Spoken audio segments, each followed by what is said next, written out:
it.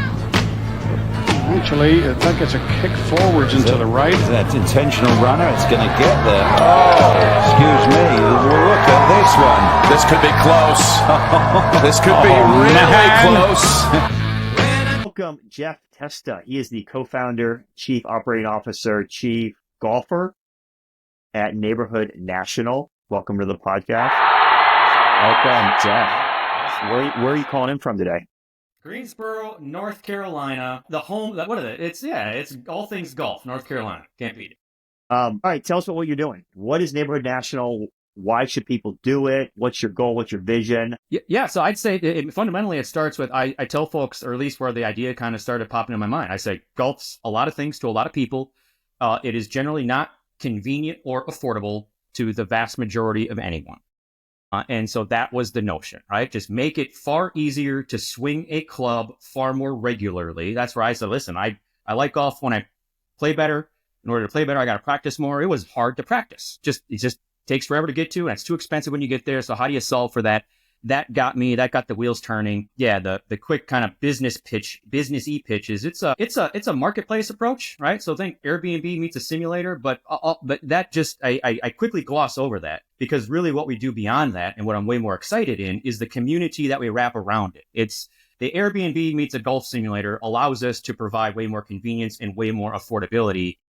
It's not at all the experience that we're working to create for our members, and so beyond that, I want to make this thing the world's largest private golf club that anyone can belong to, because it's 2 minutes away and it's a fraction of the cost. So we focus on all of the aspects of wrapping the community and community management around the marketplace that we start with.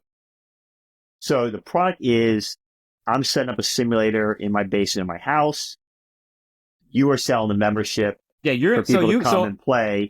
Yep. So the quick qualifiers, we're not going to fit in somebody's basement, right? You got to have a locked, secure door.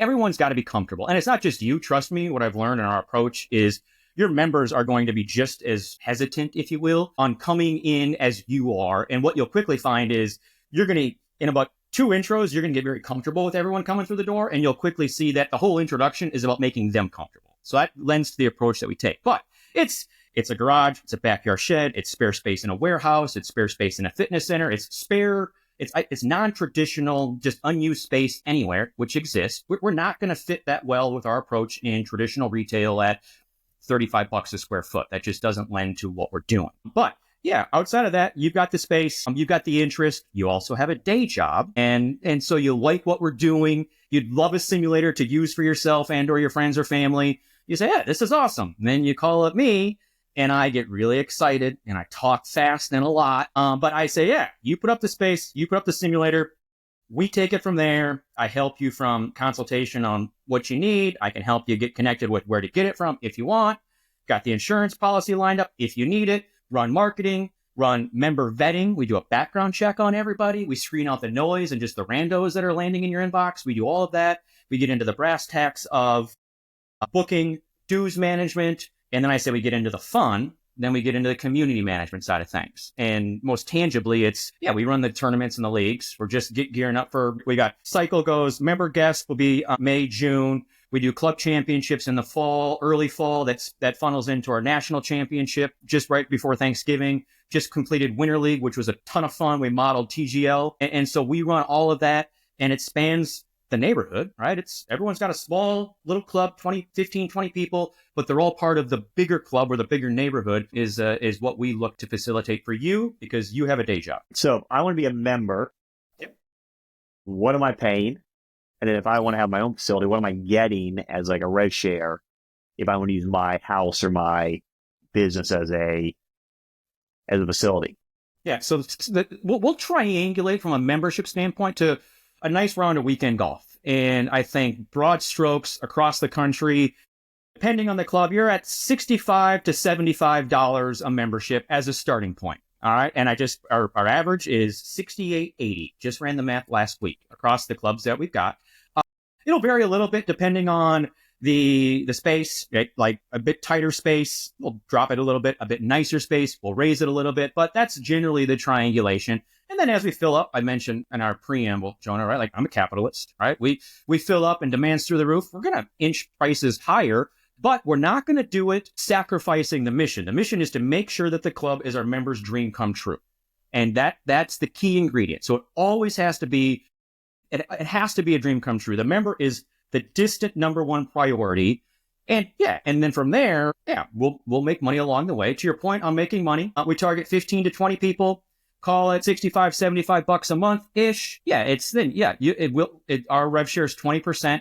Ultimately, the aim is for a residential club, get our club pros their money back in a year and a half ish, right? Get them cash flowing $1,000 a month. That's the basic math. It can't be about the money. I will have lots of conversations about everyone, right? This is, you got to be into what we're doing. We're not a fit for everybody, but if you like what we're doing, how we're going about it, you'll get a simulator that pays for itself, but it's not a simulator that pays for retirement. And it's not about chasing the dollars because that doesn't lend to putting the member as the distant number one priority. That puts the almighty dollar as the distant number one priority. So deliver on the membership. Everyone then is happy. Everyone can make money is the mission. And separately, you can do a little bit better if you're talking a couple, maybe 2-3 bays in some non-traditional retail warehouse space. The economics, you can flow a little bit more, but the alignment and the mission can't change. That's awesome. We had a 10,000 square foot warehouse a couple years ago in Cincinnati. We didn't use it all. We had 2 simulators. It was in a warehouse district. I would have done this in a heartbeat if I'd known about it. Timing's everything in this world, right? And you know what? We had these. They were full build out. And you know the cool thing would be? People come into the office. They get to know us as Precision Pro. We get to see what we're doing. They play golf. Right? Now, it would be a 24/7, like access point, but we definitely would have done it. We took one of those TrackMan, one of those simulators. It's in my garage now. I actually pitched this to my wife, and it was a hard hell no. I don't want random people coming. Now, part of it, we have kids. Why don't you get it up and running in your Malvern office? The space right now, and I think my other upgrade that space. My neighbors would probably be upset if they hear balls flying off the wall. So, sorry to jump in. Hopefully this helps, right? Yeah. But you give me, right? It's so a couple things that I learned along the way, right? So we don't work for everyone, and you got to be comfortable with it. I mean, that's just stating the obvious, right? And I'd say, let's see, outside of the fitness centers, every one of our residential clubs has they got spouses and small kids, and it's not. I mean, it's just like, right, you have to be comfortable with. Not everyone's going to be, but I say that because a couple of things. What I learned just through the startup process is, I mean, you guys have lived this life. You have an idea, you start with it. You're always learning, you're always evolving, you're always pivoting. My pivot was, I pitched it early on as a simulator that pays for itself. And I was constantly running into stranger danger fear. And my own experience and my learning was, it's not that. It's 15 to 20 people that are A, golfers, and B, they live near you. They're already kind of like, they're already just, golfers are, for the most part, good people. And your neighbors, you don't necessarily agree with them all, but you wouldn't live there if you hated everyone. I mean, so you kind of come into the people coming in, they're just by default, just good people. And so as I was learning this and experiencing it, I quickly learned it's not an ROI pitch. It's a community pitch. And so now I pitch, I pitch the neighborhood. I pitch what we're doing. I pitch the vision. And it doesn't appeal to everyone, and it certainly means, you got to be comfortable. It obviously early adopter, get the ball rolling. It's people that see that are just fundamentally probably a little more comfortable with facilitating. Hey, the fire pit's going. Stranger walks past. You start up a conversation. All of a sudden, they're having a beer. I mean, it's that type of personality that we resonate with. So, Jeff, what's the biggest challenge for you getting new clubs adopted into your ecosystem? And I guess my question is, what are the highest success rates? Is it, personal homes? Is it more business, retail areas? What's kind of driving it to kind of have the success that you're seeing? Let's see here. I'd say the biggest challenge I'm assuming is universal with just startups. It's just broad awareness, right? I mean, you're scratching and clawing, spaghetti's against the wall, what sticks, and you chase that. So general awareness. I'd say maybe somewhat of an answer, Bill. Just more color around my reaction to the question. What works for us is obviously the focus that I've got on community first, right? And what I've learned is, and I don't know, could be a horrible misstep. I could have twice as many clubs right now. I've turned down as many clubs as we have because of people that are not aligned in the approach that we've got and the focus that I've got and the vision that I've got. And I do it. And so that's probably my biggest challenge is just it's awareness, but then B, awareness to the people that are aligned with what we're doing. And because we're not a fit to everyone.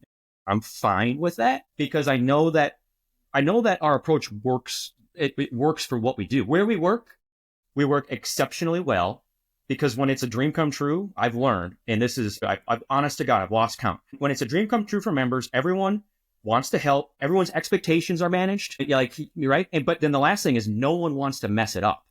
And that's the secret. I say this and it's honest to God sincere. When the member knows that they are the distant number one priority of what we're doing, they put the club as the priority ahead of themselves. I've literally have members, I mean, I wouldn't say regularly, but it's happened enough where they take the trash out. Hey, Jeff, I took the trash out. You don't need to worry about checking on it. That's happened multiple times. Like, how many times are you taking the trash out? Nothing against Five Line or anyone else, but how many times are you going into Topgolf? I mean, it's just a different experience, right? So but it's that experience that we create and how we go about it. And so I'm very selective in making sure we got the right people. Taking too long and I'm doing everything I didn't learn, like selling first, sales, figure it out, make it. And I'm like, yes, but I got to have the key ingredient in order to make it work. Well, it's like if you're in a private club and there's a beer can on the ground, are you going to pick it up? I would say most people will because they have pride in that facility, right? Correct. Versus your muni, you walk by and be like, that jackass left his beer can on the ground. It's the culture. So, it's the community and the culture that you've got. Yeah, right. So that's probably back to your, like the biggest success. It's funny. It's the success and the challenge, right? Where we work really well because I've got the right people plugged in. The challenge is finding the right people. Yeah. And particularly early on, because I'm far more hypersensitive to it for clubs, call it, I don't know, 1 through 50. Right? Or 1 through 100, right? Establishing the brand, establishing the community. Once you have a little bit of that already, you can expand the parameters a little bit because you just have more maybe halo effect, if you will. But I'm not interested in going too broad on that to start, given like the notion and the vision of what we're doing, right? So I don't know. It's like a double-edged sword, if you will. It's awesome and it's also killer at the same time. I know the feeling. Where are the biggest markets? Like, where are your biggest communities right now of people?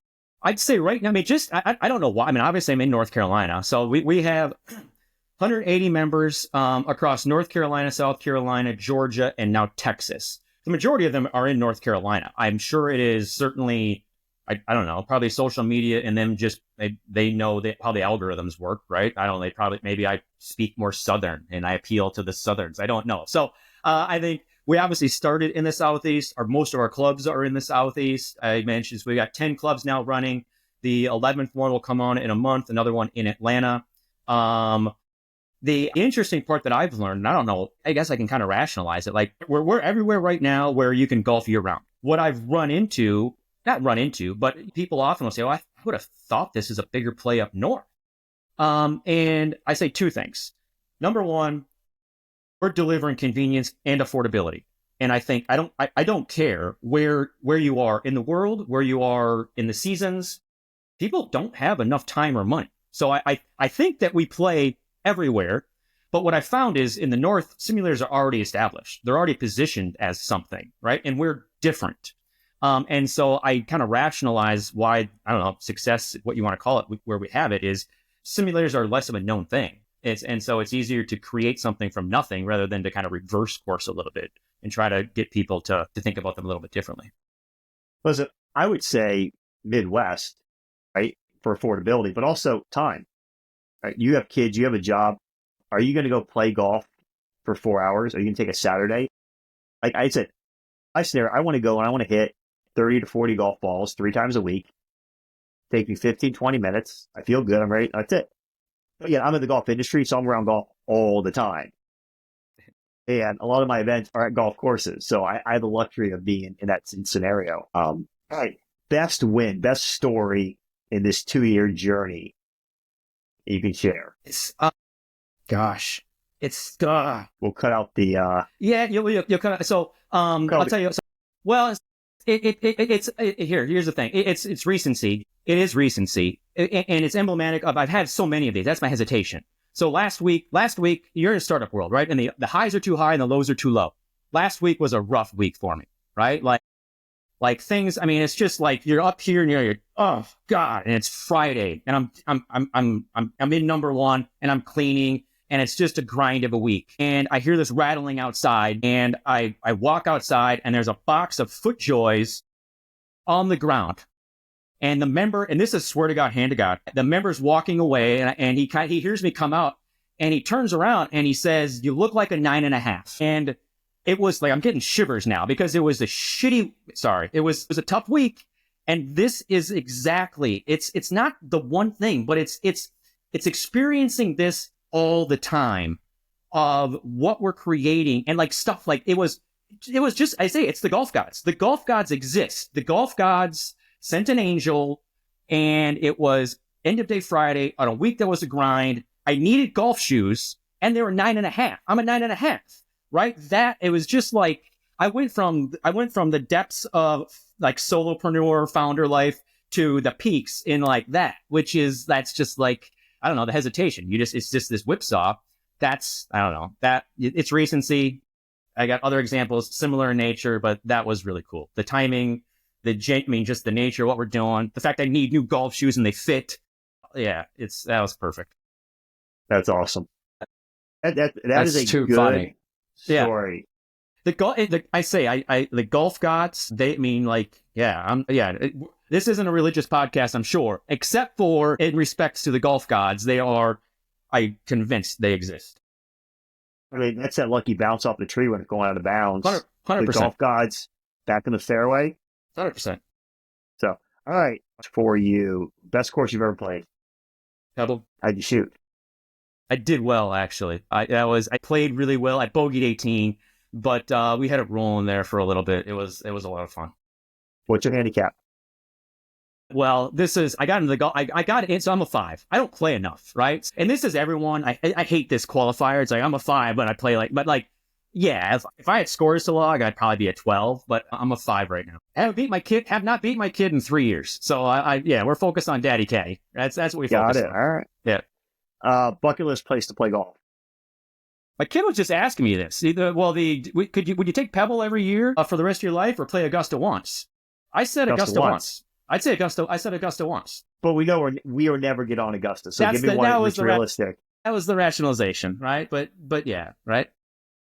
Give me a wish list you want to play. What course that you can realistically get on? Sawgrass. I mean, I've been there to watch, and this happens to obviously be the weekend that we're talking about it. But like of the places that I don't know that I've had the opportunity, it's just an amazing place to see. It's kind of I wouldn't call it Augusta. I mean, I don't know.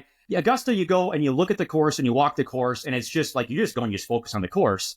I did the same thing when I was at Sawgrass. Do you know how much they charge for a round of 18 at Sawgrass? I think it's $850 is what I just saw. Right? $850. That's a different conversation. You want to have me back and let me go just off on a rant on the state of golf and the almighty dollar? I'm happy to come back on that front. Well, we had this conversation about polos, right? In 5 years, are you going to buy a polo or a cashmere sweater for $900? Because that's the price of golf these days. That's exactly right. People will. That's the issue. You got the numbers. You know who buying stuff and where you're making money, right? Yeah, people will do it. I mean, our first rangefinder was $200, and now it's $400. We made upgrades and improvements, but all right, best club in your bag. Polo's a polo. Polo's a polo. It's a t-shirt with a collar.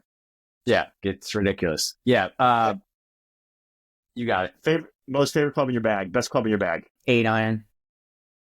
Hell yeah. It looks different. 7-iron. It's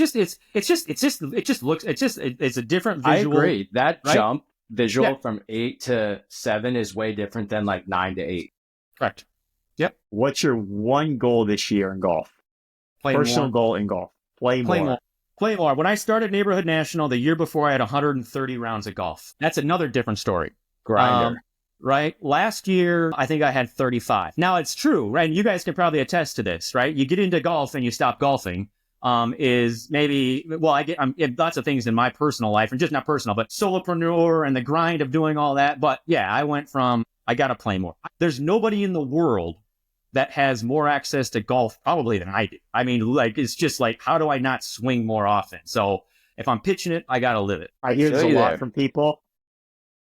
They're in golf, they don't get to play it. I think for me, the first 3 years, I didn't play as much. And now that, again, we have a team and we build out everything, like, I get to play more. I got 2 simulators I can go to.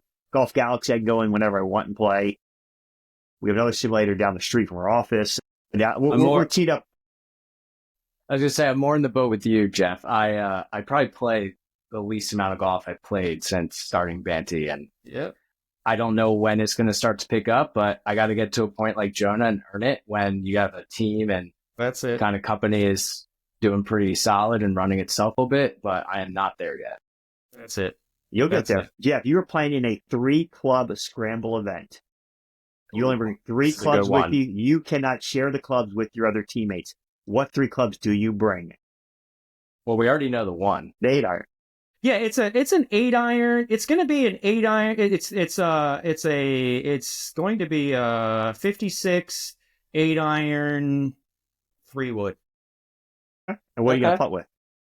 3-wood. Okay. I like it. All right, Jeff, how do people find out about what you're doing and become a member or become a facility? NeighborhoodNationalGC.com is our website. You search Instagram. I'd say the extent to which I've been successful at all in social media, Instagram is the spot. Search for Neighborhood National. I got a couple other presences. I'm too long-winded for most anything else. So yeah, you go there, you see me ranting and raving. But website, NeighborhoodNationalGC.com. I'll be the guy that responds to anything you send. Reach out. If anyone's just curious and you just want to is this legit? Like you're curious, reach out. Happy to talk. Happy to help. You want I don't know. I'm happy to help. You end up not having any interest in Neighborhood National. No worries. Always happy to help. Just be a good neighbor. That's like the motto of life. That's the mission that we've got. So that's the approach that we take. I love it. On that note, I appreciate the time. Go sell something.